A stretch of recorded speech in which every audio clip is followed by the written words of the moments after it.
Okay guys, I got a 2014 GMC Sierra 1500. I'm going to show you how to replace the... So I'll link one of these in the description. If you're going to go to the GM dealerships, probably going to cost like 250 bucks. If you go to auto parts store, 125, 150 for the assembly. If you get it online, 30 bucks, 30 to 50 bucks. You can get cheaper ones as well, but I'd at least go for the somewhat nicer ones. So yeah, that'll fix that code, but I'll link everything I use in the description. Thermostat housing, or the thermostat. I just bought the whole housing assembly.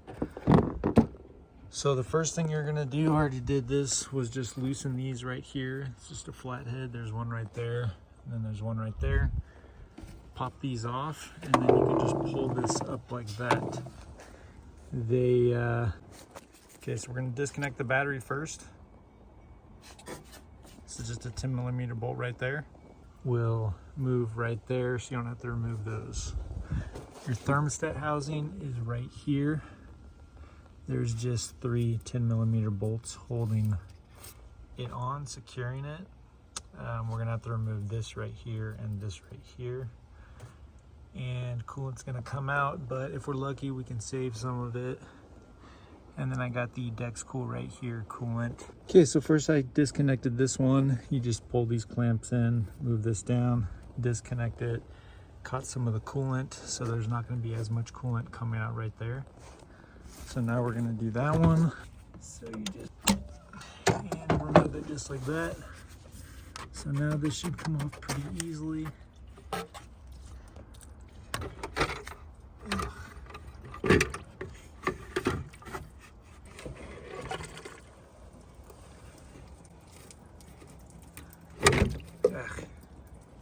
That's what happens when you only try to use one hand. Okay, next we're gonna remove this clamp right here. And next we're gonna remove these 3 screws.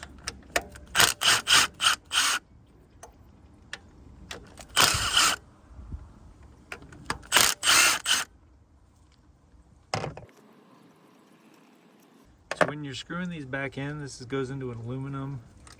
So you wanna be really careful you don't over tighten it.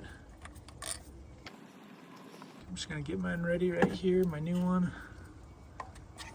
Swap that out. That left behind this gasket, so we're gonna remove that. Make sure your new one has the gasket. And throw it back on.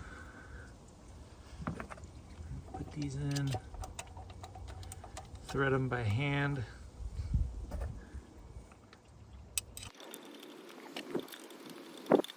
I'm just going to do this whole thing by hand until I get to the end. And once it gets tight on one side, like right there, I'm going to go to the other side, tighten it up so it's evenly tightened on each side. So I'm tightening it until I get it kind of tight, and then I'm just going to go like another quarter of a turn. Do not over tighten this. Okay, we got that on. Next we're gonna put that piece back on right there. Piece on right there. Now we're gonna do this right here.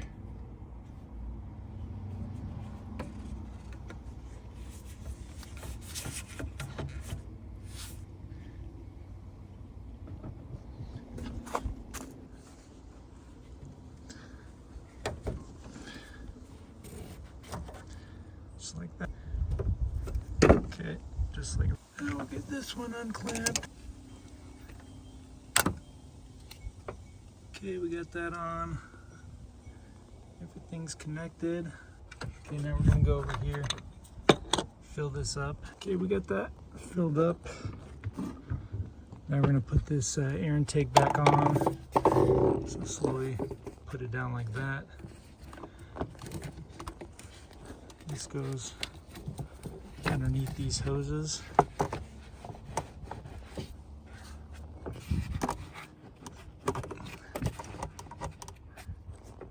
Just go back. So when I took it off, I had this part right here, so I slid this up like this. So just make sure you slide it back down like that, and do so as well over here. Okay, so I tightened that one. Now don't forget to reconnect this battery again. Okay, next we're gonna turn it on.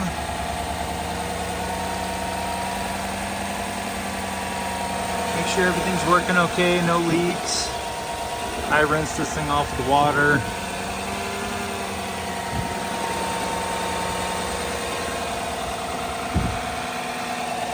So it looks like that's good, no leaks over there.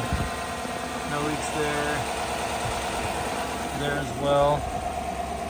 So the problem I had with this was the fan was constantly on. It wouldn't heat up past like 130. It wouldn't even show that it was heating up on the gauge.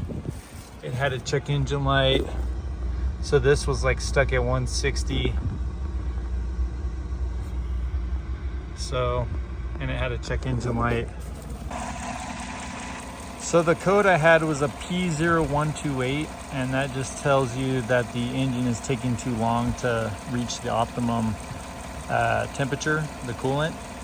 So that can mean like a stuck thermostat or a faulty thermostat or a coolant temperature sensor or something along those lines. 99% of the time it's this. You can buy the whole assembly, or you can just buy the thermostat and pop it out. I just bought the whole assembly because it's just a lot easier. Yeah, that's kind of what you do. Again, I'll link this in the description. So I started it. So I started this. Just gonna let it run for a bit and then refill the coolant reservoir. But it looks like this fixed it. I mean, the fan's not on high. When I turned it off, the fan doesn't continue to run.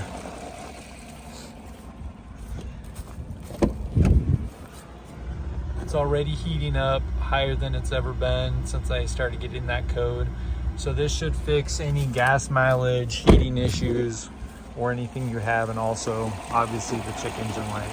So hopefully that helped. Again, this is a 5.3 liter GMC 1500 2014. This should work with most 5.3 liters and 6.0s. It might be a little bit different just taking this piece off, but that's pretty much what you got to do to replace it. If you're doing it yourself and you kind of know what you're doing, probably only take about 30 minutes. So it's not bad at all. One of the easier fixes to do on these. But hopefully that helped, and thanks for watching.